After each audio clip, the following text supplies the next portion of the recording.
Portanto, eu convido os irmãos a abrirem as vossas Bíblias no Evangelho segundo Mateus, no capítulo 28, um texto muito conhecido e normalmente designado como a Grande Comissão.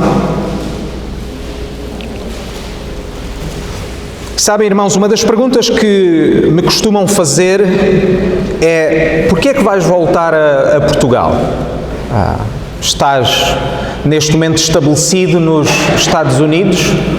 Os meus filhos agora já são mais americanos do que são portugueses. O mais novo já tem mais tempo e o do meio também já tem mais tempo nos Estados Unidos do que em Portugal. O nosso ministério está estabilizado lá. O porquê de voltar a um país com muitas carências, a um país que parece, perdoem-me dizer assim, do ponto de vista humano, que parece terra queimada. Um país que parece que rejeitou o Evangelho. Igrejas fracas espiritualmente, igrejas fracas em termos de número, uma cultura que parece que rejeitou o Evangelho de forma completa. E a pergunta é: vale a pena voltar? Os irmãos aconselhariam a nossa família a voltar? Os irmãos acham que vale a pena que o Evangelho ainda seja pregado no nosso país ou devemos desistir? E normalmente quando me fazem esta pergunta, porquê é que vamos voltar, a minha resposta é este texto. E por isso vamos lê-lo, vamos falar sobre ele, aquele que é um texto que eu diria que para pessoas que normalmente já estão na igreja há muito tempo é um texto que é muito conhecido, mas vamos talvez avançar um pouco para além da nossa familiaridade com ele. E penso que ao ouvir o pastor Joel e ao ouvir um pouco da história desta igreja e dos vossos desafios, que possa ser um conforto e também uma motivação para vós, este texto, para a vossa missão e para a missão que nós consideramos que Deus tem para nós em Portugal. Mas como esta palavra não é nossa, é a palavra que Deus entregou através de homens, mas que é a palavra inspirada, são as palavras do próprio Deus, vamos em oração pedir para que o Senhor nos ajude nesta hora. Pai do céu, é o Teu povo que está aqui presente, é o Teu povo que se juntou para Te adorar, que se junta agora para ouvir da Tua palavra. Pai, é a palavra que Tu deste através de homens que foram inspirados pelo Espírito Santo, mas ela é Tua, não é nossa. É uma palavra que vai ser pregada através de um homem falível, mas ainda assim é a Tua palavra. E a Tua palavra é verdadeira e a Tua palavra é viva.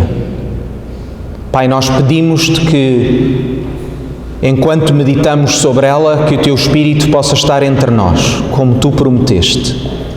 Que Ele possa estar a trabalhar nas nossas mentes e nos nossos corações. Porque, Pai, não queremos que a Tua palavra seja pregada de forma vã. Não viemos simplesmente porque teríamos que cumprir algum tempo ou porque, por alguma outra razão, nós viemos para Te adorar e para ouvir de Ti, para crescer no conhecimento da Tua palavra, no conhecimento do Teu Filho e sermos mais como Ele. Ajuda-nos, Pai, nesta hora. É isso que nós Te pedimos no nome do Senhor Jesus. Amém. Mateus 28, 16 a 20. Nós vamos centrar-nos nos versículos 18 a 20, mas gostaria que lêssemos também 16 e 17, um pouco para contexto. E diz-nos assim: E os 11 discípulos foram para a Galileia, para o monte ou a montanha que Jesus lhes tinha designado. E quando o viram, adoraram, mas alguns duvidaram.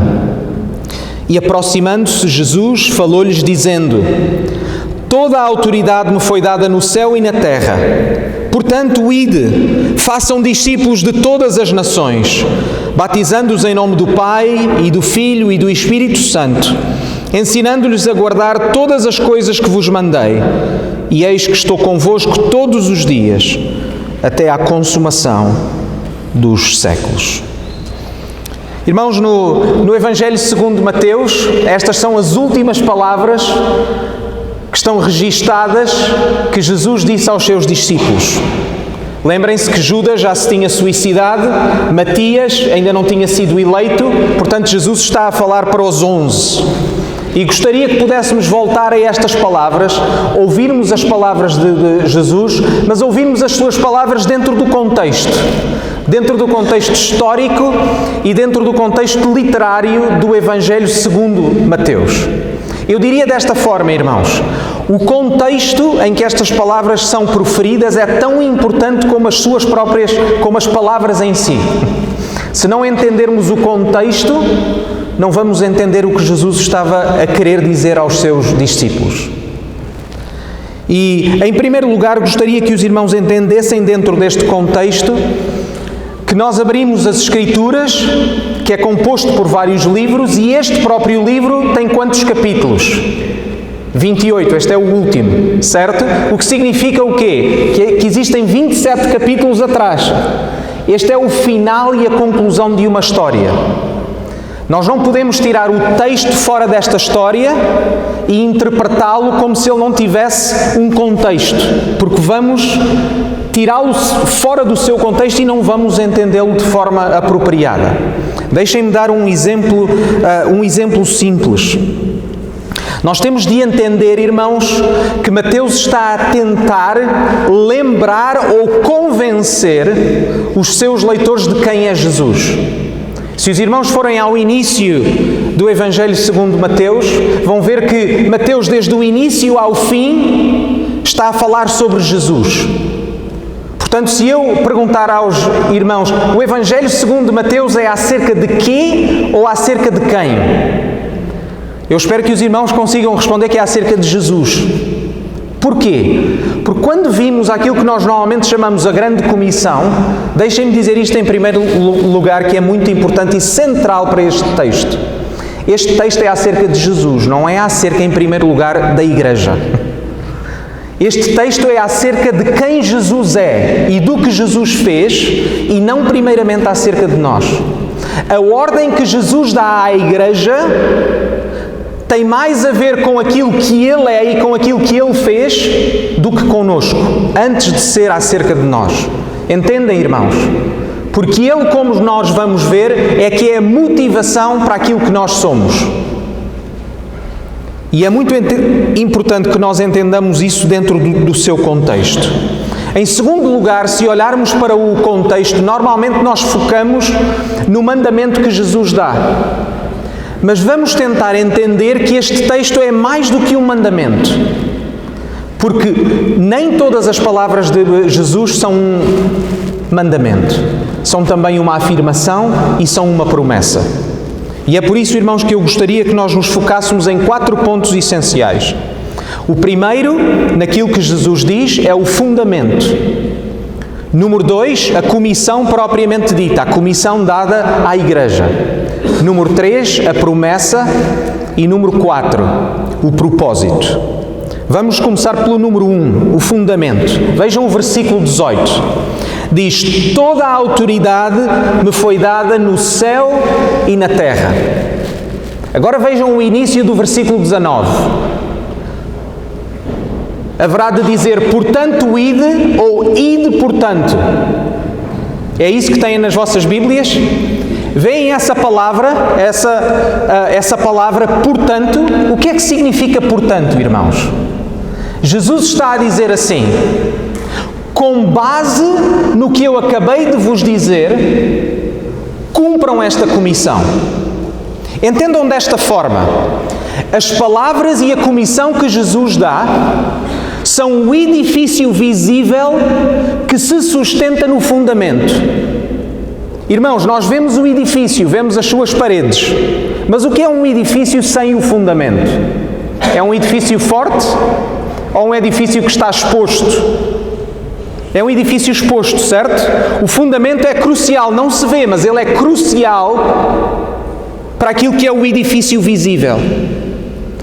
E quando Jesus está a dizer, portanto, aquilo que Jesus está a dizer é, com base no que eu acabei de dizer, cumpram esta missão. O que quer dizer, irmãos, que se nós não entendermos o fundamento da Igreja, vamos trabalhar em vão. Não vamos entender qual é a missão da Igreja. Portanto, vejam, irmãos, o primeiro ponto é este, é que o mandamento e a comissão que Jesus dá aos 11 e dá à Igreja hoje tem como base o quê? O que é que o versículo 18 diz? Tem como base a autoridade que o próprio Jesus ganhou na sua ressurreição. Vejam o que diz, por exemplo, o apóstolo Paulo em Romanos 1,4. Diz que o Senhor Jesus foi designado Filho de Deus com poder, segundo o Espírito da Santidade, e depois diz-nos assim, pela ressurreição dos mortos. Irmãos, o que Jesus está a dizer é que eu ganhei e conquistei a autoridade que hoje tenho, e hoje eu tenho a autoridade sobre todas as coisas. É verdade ou não, irmãos, que desde que nós começámos este culto, um dos focos foi de louvar o Rei Jesus. Cantámos coroai, coroai, coroai. Porquê? Porque estamos certos de que o nosso Deus e de que o Senhor Jesus Cristo tem a autoridade sobre todas as coisas. Mas o Senhor Jesus, homem, ganhou a autoridade sobre todas as coisas, porque Ele derrotou a morte naquela cruz e na sua ressurreição Ele foi declarado Filho de Deus com poder. E quer o mundo reconheça, quer não, Ele ascendeu aos céus, sentou-se no seu trono, à direita do Pai, e tem autoridade sobre todas as coisas. Esse é o fundamento primário da Igreja e da missão da Igreja, sem o qual a Igreja não tem nenhum poder, nem tem nenhum propósito. Entendem, irmãos? A Igreja não é em primeiro lugar acerca de nós, não é em primeiro lugar acerca de pessoas, é acerca do Rei Jesus. O objetivo do evangelista Mateus não é em primeiro lugar pessoas. Existem muitos relatos, muitas pessoas que estão relatadas no Evangelho segundo Mateus, mas o foco é só um, é o Rei Jesus. É o Rei Jesus que foi anunciado logo desde o início, Mateus 1, que é o filho de Abraão, filho de David, chamado Emanuel, que é agora no final do Evangelho segundo Mateus, adorado enquanto Rei. Entendem, irmãos? E esta realidade é central para a Igreja hoje, porque é o fundamento de tudo o que a Igreja faz. E é a motivação daquilo que nós somos e de tudo aquilo que nós fazemos. Mas agora quero que os irmãos vejam também uma coisa. Porque o tema central, sendo o tema central do Evangelho de Mateus o reconhecimento do Rei Jesus, portanto os irmãos pensem que a ascensão e a sessão de Jesus é como a sua coroação enquanto Rei, que Ele ganhou com poder na sua ressurreição. O Evangelho de Mateus também salienta uma coisa importante para nós hoje. Salienta que existe um contraste e uma tensão entre a realidade verdadeira, que é de que Jesus é Rei, e uma outra realidade também verdadeira, que tem a ver aquilo que as pessoas pensam que Jesus é. E é muito interessante, vejam o versículo 17. É muito importante para nós hoje, como motivação para nós, como conforto. Vejam o que diz o versículo 17. E quando o viram, portanto, os discípulos vão para o monte que Jesus lhes tinha ido para eles irem, e quando veem Jesus no monte, o que é que diz o texto? Adoraram, mas o quê? Mas alguns duvidaram. Entendem, irmãos? Perante a realidade do Rei Jesus ressuscitado, eles adoram o Rei, mas ao mesmo tempo ainda duvidam. Existe esta tensão, a tensão entre a realidade do Rei Jesus e da dúvida. E o tema da dúvida, se os irmãos lerem o Evangelho de Mateus, está presente ao longo de toda a narrativa. Se os irmãos lerem o Evangelho de Mateus, a expressão homens de pequena fé é repetida em 6:30, 8:26, 14:31, 16:4. A maioria das pessoas relatadas no Evangelho segundo Mateus duvidam, questionam. O próprio João Batista questiona quem Jesus é. És mesmo tu? Perguntem se é mesmo ele. Existe esta tensão entre a realidade e a dúvida. Eu quero que os irmãos pensem nisto. A natureza humana pecaminosa duvida. Nós duvidamos. Nós lutamos. A nossa fé é uma fé que luta com a dúvida e com a incerteza. E no Evangelho de Mateus isso é apresentado de forma muito clara. Lembrem-se disto, irmãos. O que é que tinha acontecido a Jesus? Os discípulos tinham tanta esperança que aquele homem viria a ser o Messias prometido e o Rei. Mas o que é que eles viram? O que é que eles tinham visto dias atrás? Tinham visto o Senhor Jesus, homem, a ser crucificado. Tinham visto o Senhor Jesus a morrer. E agora os discípulos duvidam, eles não sabem. Eles ainda não sabem o que nós sabemos hoje. Nós olhamos para trás, há 2000 anos atrás, temos a revelação de Deus nas nossas mãos, tomamos a Páscoa e a ressurreição como garantidas, sabemos o seu significado, mas os discípulos ainda não o sabiam de forma completa. Eles tinham visto Jesus morrer e agora veem Jesus ressuscitado. Eles estão a tentar pegar nas peças do puzzle e a tentar fazer sentido do que está a acontecer. E isso muitas vezes acontece connosco. É verdade ou não, irmãos? Quando passamos por dificuldade e sofrimento, quando passamos por situações na vida em que duvidamos, em que não entendemos o que Deus está a fazer, e muitas vezes duvidamos, como os discípulos duvidaram. Agora, pensem nisto, irmãos, porque é muito importante. São estes 11 discípulos, os 11 discípulos que duvidaram, os 11 discípulos que abandonaram Jesus quando ele mais precisava. Porque quando Jesus foi preso, o que é que aconteceu? As ovelhas dispersaram. Os mesmos discípulos cobardes. É estes 11 que Jesus está a dar uma comissão para alcançar o mundo inteiro? Irmãos, pensem bem. São mesmo aqueles 11 discípulos fracos, cobardes, temerosos, duvidosos, a quem Jesus dá uma comissão para alcançar o mundo? Pensem nisto do ponto de vista humano, e não me levem a mal porque eu não estou a querer blasfemar aqui, mas quase parece uma piada. Porque se eu dissesse aos irmãos que o meu plano era utilizar aqueles 11 homens para alcançar o mundo, do ponto de vista humano, os irmãos riam na minha cara. Se fosse um plano de negócios, eu tenho a certeza que nenhum dos irmãos aqui presentes daria R$1 que fosse para aquele projeto. Porque aqueles homens não seriam capazes de certo.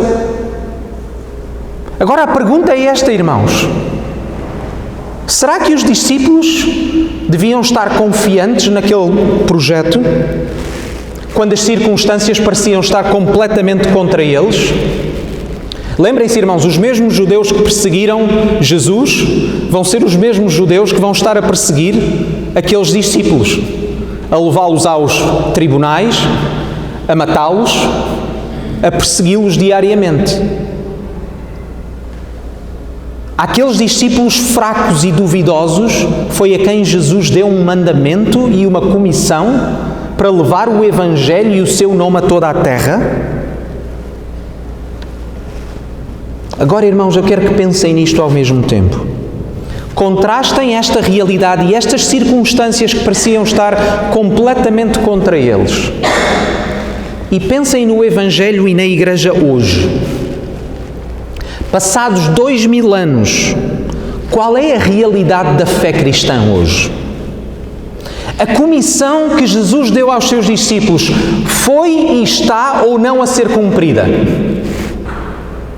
Aqueles discípulos cobardes foram ou não bem-sucedidos na sua missão? As circunstâncias puderam ou não, de algum modo, limitar a sua ação? Irmãos, estranhamente e contrariamente a todas as circunstâncias, o Evangelho está hoje a ser pregado em todo o mundo e todas as nações estão a dobrar os seus joelhos ao Rei Jesus. Irmãos, começou com 11 homens cobardes, temerosos e duvidosos. Lá na Palestina, se os irmãos olharem para o mapa mundo, a Palestina é assim um pontinho pequenininho no mundo. E hoje, irmãos, um pastor de Portugal que está a servir nos Estados Unidos, está a pregar a uma igreja no Rio de Janeiro, Brasil, e a pregar e anunciar um homem que viveu há 2000 anos na Palestina. Um evangelho que se espalhou por toda a terra e continua a ser pregado em todo o mundo. Agora a pergunta mais importante é esta, irmãos. Como é que foi possível que, contra todas as circunstâncias, o filho de um carpinteiro de Nazaré, crucificado perante todo o povo, seja hoje adorado em todo o mundo? E, irmãos, os historiadores podem dar todas as explicações históricas ou circunstanciais, mas a resposta foi dada pelo próprio Jesus de antemão, antes disso ter tudo acontecido. Jesus disse aos discípulos a razão pela qual eles iam ser bem-sucedidos e pela qual a igreja ia ser bem-sucedida, e essa está registada em Mateus 28, 18. Toda a autoridade me foi dada no céu e na terra. Irmãos, os apóstolos e os discípulos sabiam que isto era verdade. Em primeiro lugar, porque eles sabiam que eram fracos e sabiam que não tinha nada a ver com eles, mas com o poder de Jesus, através do Espírito Santo. E ouçam, por exemplo, o que Paulo diz à igreja em Corinto. A minha palavra, isto é 1 Coríntios 2, 4 e 5. A minha palavra e a minha pregação não consistiram em palavras persuasivas de sabedoria humana, mas em demonstração do Espírito e de poder. E depois acrescenta isto: para que a vossa fé não se apoiasse em sabedoria dos homens, mas no poder de Deus. Irmãos, o fundamento da igreja tem um nome, e esse fundamento é Jesus Cristo. Irmãos, o sucesso da igreja não está dependente de vós. Ela está dependente do poder que o Senhor Jesus Cristo ganhou na sua ressurreição e na autoridade que Ele tem sobre todas as coisas. Sabem porquê que isso é importante, irmãos? Olhem à vossa volta. Olhem para o vosso edifício, cheio de obras. Acham que os irmãos podem confiar na vossa fraqueza para que o Evangelho seja bem sucedido à volta do mundo? Não, pois não, irmãos. Nós sabemos olhar para nós e conhecer a nossa fraqueza. Nós podemos olhar para a nossa pequenez, para as nossas limitações, seja financeiras, seja de recursos humanos, mas depois somos lembrados de algo muito importante. É que nós não estamos fundamentados em nós próprios. Sabem porquê é que vale a pena voltar a Portugal e pregar o Evangelho àquele povo? Porque o Senhor Jesus tem mais poder. E é o inferno e é Satanás que está na defensiva, não é a igreja. Irmãos, isto é muito importante, porque a soberania de Deus, por um lado, e a autoridade que Deus tem, por um lado, são o nosso conforto, por outro lado, são a razão pela qual nós podemos agir, certos de que o Senhor Jesus tem poder, mesmo na nossa fraqueza. E aí nós então podemos ir, irmãos. E ao mesmo tempo é uma proteção para nós, para que nós nunca nos colocaremos em bicos de pés, no nosso orgulho, e que alguma vez possamos dizer, nós alcançamos isto ou alcançamos aquilo. No final de contas, irmãos, no meio da nossa fraqueza, olhando para aqueles 11 discípulos, qual é a conclusão que podemos tirar? O Senhor Jesus tem muito poder. O Senhor Jesus tem muito poder. E Ele de facto é o Rei. E aí nós dobramos os joelhos e sabemos que toda a nossa vida e toda a igreja está dependente dEle e é dEle. Subsiste e é vitoriosa por Ele. Entendem, irmãos? A fé cristã não é uma fé triunfalista, não é uma fé superficial, que acha que as coisas se resolvem mudando sistemas ou mudando estruturas. Primeiramente, irmãos, a nossa fé está sustentada numa única pessoa, que é o Senhor Jesus Cristo, o Rei de toda a terra, que tem autoridade sobre todas as coisas. E essa é a nossa segurança, mesmo na nossa fraqueza, mesmo quando olhamos à nossa volta e vemos uma igreja fraca. Sabemos que o Senhor Jesus é capaz e sabemos que o Senhor Jesus tem poder. Por isso, irmãos, esse é o nosso encorajamento. Ponto número 2, a comissão. Vejam os versículos 19 e o início do versículo 20. Portanto, diz Jesus, portanto, ide. Ok, irmãos, a soberania de Deus não é uma desculpa para a nossa inatividade. Jesus não diz, eu tenho toda a autoridade, por isso senta naquela cadeira que eu vou fazer a obra enquanto tu não fazes nada. Ok, irmãos? A soberania de Deus é o motor da nossa ação. Deixem-me colocar as coisas desta forma, irmãos. O que seria da igreja se nós estivéssemos dependentes da nossa persuasão para convencer outros? Deixem-me dar um exemplo nas nossas famílias. E aqui eu falo para os pais como falo para mim próprio. Irmãos, seria insuportável para mim, como eu espero que seja insuportável para vós. Seria insuportável para mim a ideia de que a salvação eterna dos meus filhos estivesse dependente do meu empenho pessoal. Irmãos, se a salvação dos meus filhos estivesse dependente da minha performance pessoal, eu não teria tido coragem para ter filhos, irmãos. E estou a ser sério. Eu tive filhos porque considerei que era mandato de Deus ter filhos. Ok, irmãos? Eu só tive filhos 4 anos depois porque não quis ter filhos até então. Porque eu tinha medo de ter filhos. Mas a salvação eterna dos meus filhos, a salvação eterna dos vossos filhos, não está dependente da vossa performance. Está dependente daquilo que Jesus fez. Entendem, irmãos? E por isso, eu posso educar os meus filhos na confiança de que mesmo na minha fraqueza, o Espírito Santo está a agir. Nós temos a confiança de que podemos agir, a Igreja tem a confiança de que pode pregar o Evangelho, porque não é a nossa capacidade. Entendem, irmãos? E por isso Jesus diz, portanto, ide na confiança de que eu tenho a autoridade. Podem agir na confiança de que eu tenho a autoridade.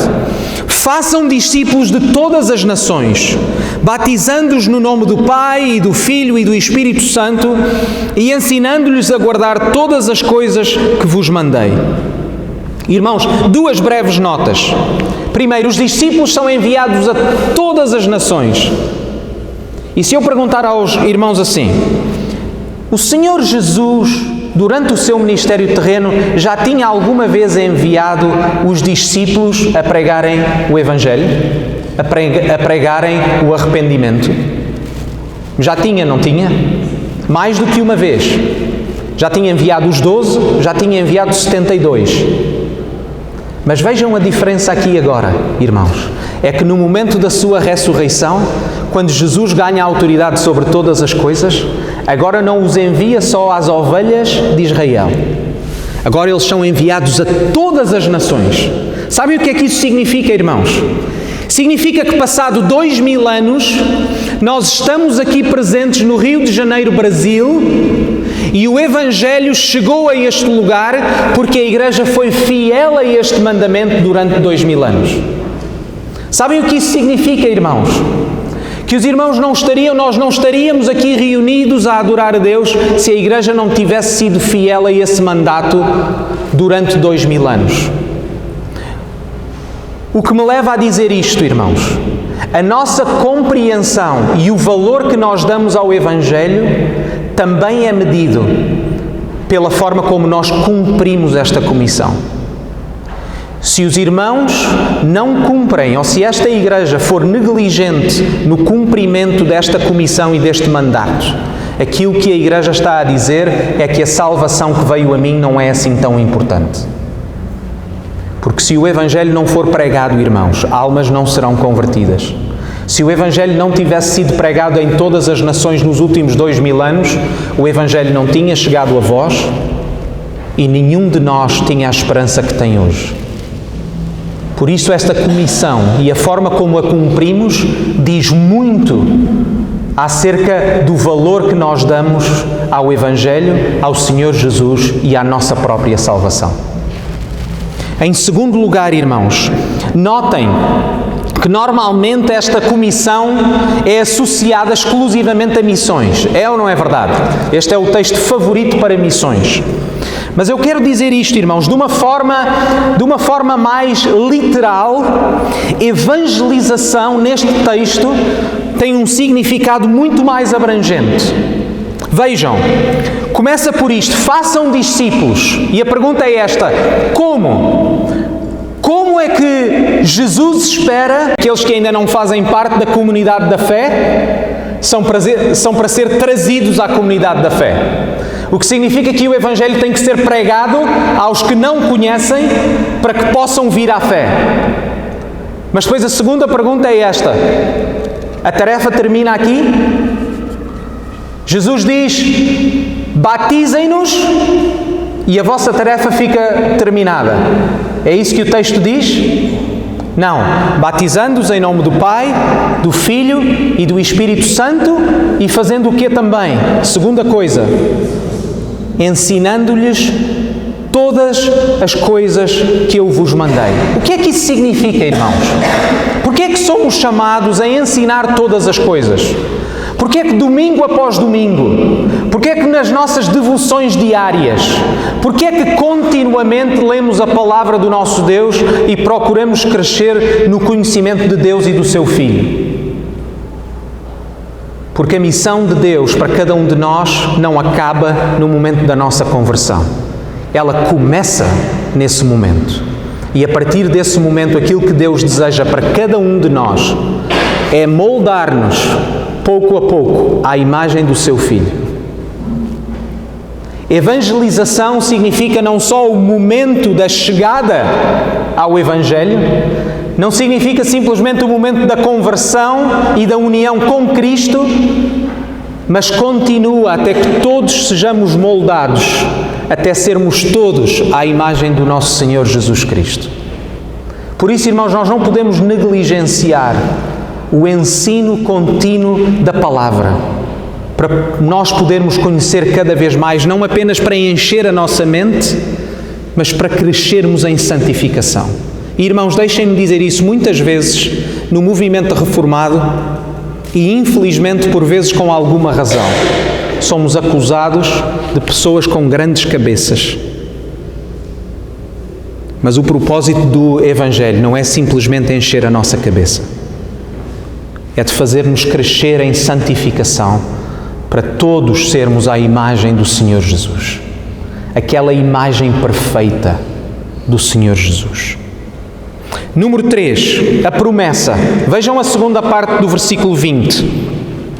E eis que estou convosco todos os dias, até ao fim do mundo.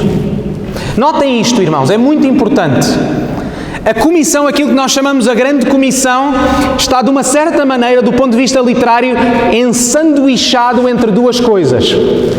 Entre a afirmação de Jesus, que tem a autoridade sobre todas as coisas, Ele é o Rei sobre todas as coisas, e uma promessa, a promessa da sua presença com o seu povo. Notem isto, irmãos, é muito importante para a Igreja hoje. O Evangelho segundo Mateus e as últimas palavras de Jesus não terminam com um mandamento, terminam com uma promessa. Irmãos, sabem porque é que isso é importante? Porque ela é o reverso do pecado original. O que é que aconteceu com Adão e Eva, irmãos? Eles foram expulsos da presença de Deus.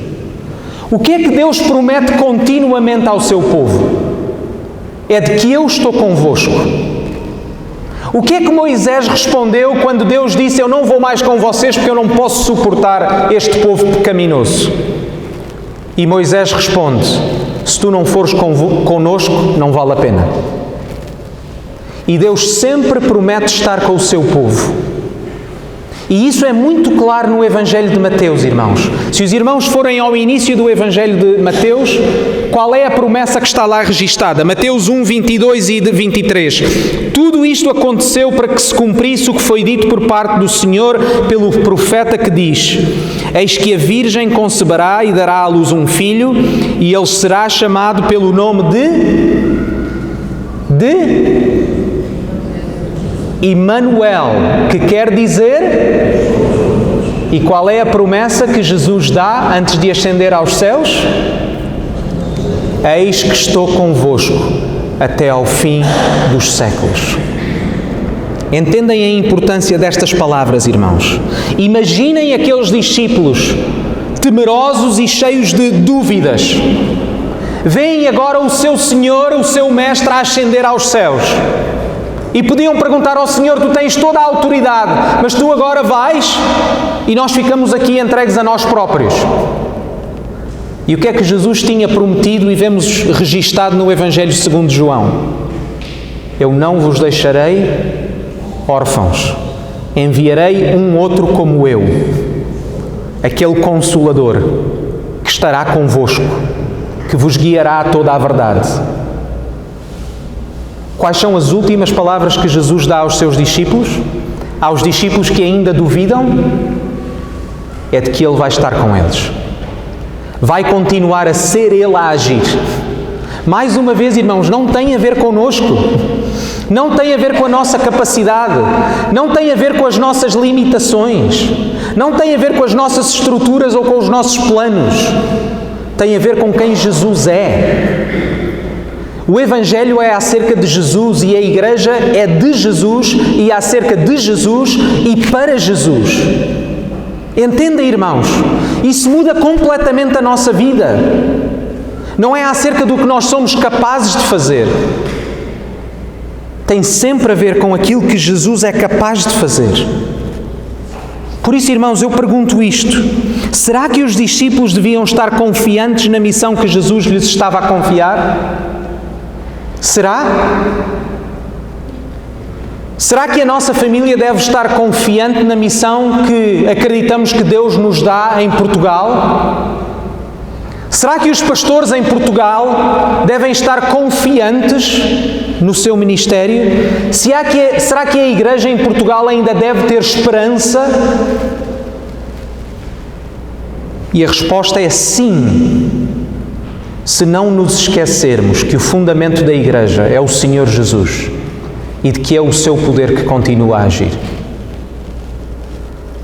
Irmãos, eu vejo, como o pastor Joel mencionou, se Deus permitir, eu irei ser o pastor da primeira Igreja Batista de Lisboa e foi a igreja que eu cresci até aos 15 anos. Uma igreja que estava cheia quando eu era criança. Pessoas ficavam de pé, mais de 200 pessoas. Algumas pessoas ficavam de pé porque já não havia bancos. E eu assisti aquela igreja a definhar ao longo dos anos. Hoje, muito poucas pessoas, muito idosas, sentam-se naqueles bancos. E ver a igreja naquele estado é doloroso. Vale a pena, irmãos? Vale a pena procurar revitalizar uma igreja? Vale a pena continuar a pregar o Evangelho? Eu acredito que sim, irmãos. Mas não acredito porque acho que os meus estudos nos Estados Unidos simplesmente me capacitam e porque sou muito inteligente ou porque a nossa estratégia vai conquistar e vai mudar a realidade. Acreditamos que é possível, porque o Senhor Jesus assim prometeu. Acreditamos que é possível, porque Ele tem a autoridade sobre todas as coisas e porque Ele prometeu que vai estar connosco. E por isso nós vamos. Não sabemos quais são os planos de Deus para aquela igreja e para aquele país. Irmãos, não ouçam nas minhas palavras que é chegar, ver e vencer. Não ouçam nas minhas palavras que eu tenho a certeza que a igreja vai voltar a ter não sei quantos membros. Eu não sei, irmãos. Eu não sou Deus. Nós não cantamos isso? Tu és Deus e eu não sou? Sim, eu não sou Deus, irmãos. Eu não sei quais são os planos de Deus. Mas podemos ir, porque a missão não é em primeiro lugar nossa. A missão é a missão de Deus, é a missão do Senhor Jesus. E por isso terminamos com o ponto 4, que é o propósito, irmãos. Eu gostaria que, se há alguma coisa os irmãos pudessem reter desta mensagem e deste texto, é o assunto principal. Irmãos, Jesus deseja enviá-los. Jesus deseja levá-los à ação. Mas não esqueçamos, irmãos, que o personagem principal do Evangelho segundo Mateus e o personagem principal desta passagem não são os discípulos, é o Senhor Jesus. Irmãos, por natureza nós somos egoístas, somos egocêntricos. Olhamos para nós. E mais difícil é para nós porque Deus é invisível. E nós olhamos para as realidades visíveis. Mas, irmãos, vejam o texto. Porque muitas vezes nós temos a tendência de ler o texto bíblico como se fosse acerca de nós. Mas o texto não é primeiramente acerca de nós, é acerca da revelação do próprio Deus na pessoa do Senhor Jesus Cristo. Vejam, isso é claro mesmo na narrativa e na forma como o evangelista Mateus coloca este enredo, irmãos. Vejam como é acerca de Jesus, que os discípulos são claramente atores secundários desta história. Vejam que esta história é acerca dele. Os discípulos não abrem a boca uma única vez durante este episódio. As únicas palavras são as que são proferidas por Jesus. Os discípulos vão para a montanha que Jesus lhes disse para eles irem. Eles apresentam-se perante Jesus e mesmo no meio da dúvida, eles adoram Jesus. É Jesus que toma a iniciativa, é Jesus que fala. Esta passagem, irmãos, é acerca de Jesus. Irmãos, tudo é acerca de Jesus. É para fitarmos os nossos olhos em Jesus, não em nós. O que é de maior importância nesta passagem é de que Jesus venceu a morte, Ele tem autoridade sobre todas as coisas e Ele é o Rei incontestável sobre todo o mundo, quer as pessoas o reconheçam ou não. Entendem, irmãos? Leiam o texto bíblico da forma como ele foi escrito e com a intenção com que foi escrito e os irmãos descobrem que é tudo acerca dele. Irmãos, nós somos beneficiários. Nós recebemos as bênçãos que não merecemos. Todas as bênçãos foram conquistadas por Jesus, irmãos. Nenhuma das bênçãos foi conquistada por nós. A nossa salvação não foi conquistada porque nós decidimos. A nossa salvação foi conquistada por Jesus naquela cruz, quando Ele deu a vida por nós. A nossa salvação foi conquistada e foi garantida porque ela foi aplicada pelo poder do Espírito Santo no nosso coração. É tudo acerca dele. Tudo é dele, por ele e para ele. Entendem, irmãos? Essa é a alegria da nossa salvação. Não estamos mais limitados a nós próprios. Não estamos mais limitados ao nosso egoísmo. Não estamos mais limitados ao nosso pecado. Não estamos mais limitados às nossas fraquezas e limitações. Agora estamos unidos a Jesus, que é o Rei sobre todas as coisas. E é perante Ele que nós dobramos os nossos joelhos. É perante Ele que nós adoramos. Nós não viemos para aqui hoje, irmãos, por causa da música, ou por causa do pastor, ou por causa de mais ninguém. Nós viemos congregar para adorar o Senhor Jesus, para adorar o Deus de toda a terra, que é digno do nosso louvor. Nós não viemos simplesmente porque somos obrigados a vir. Nós viemos porque nós queremos vir. Porque o Senhor Jesus vale a pena, porque o Senhor Jesus é excelente, porque o Senhor Jesus é a razão da nossa vida. Porque o Senhor Jesus é a razão da missão da Igreja. De que nós existimos e fazemos todas as coisas, porque o Senhor Jesus é conosco.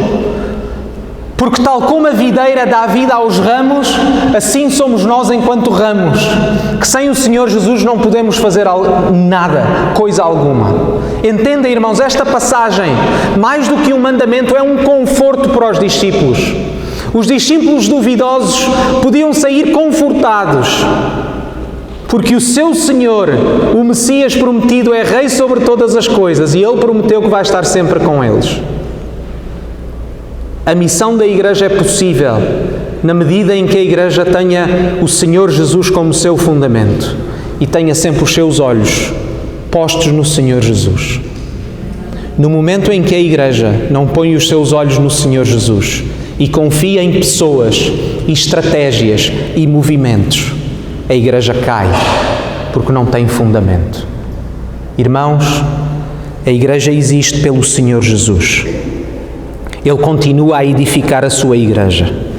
Jesus é o fundamento, o sustentador e a razão de ser da missão da Igreja. A grande comissão, irmãos, não é um fim em si mesmo. Jesus é. Nós somos enviados porque Jesus é Rei. Nós vamos porque temos o seu poder através do Espírito Santo que habita em nós, porque Ele prometeu estar connosco. Nós anunciamos a Jesus enquanto mantemos os nossos olhos fitos nele, porque Ele é a nossa razão. A Ele seja dada toda a glória, na sua Igreja, hoje e para todo o sempre. Amém.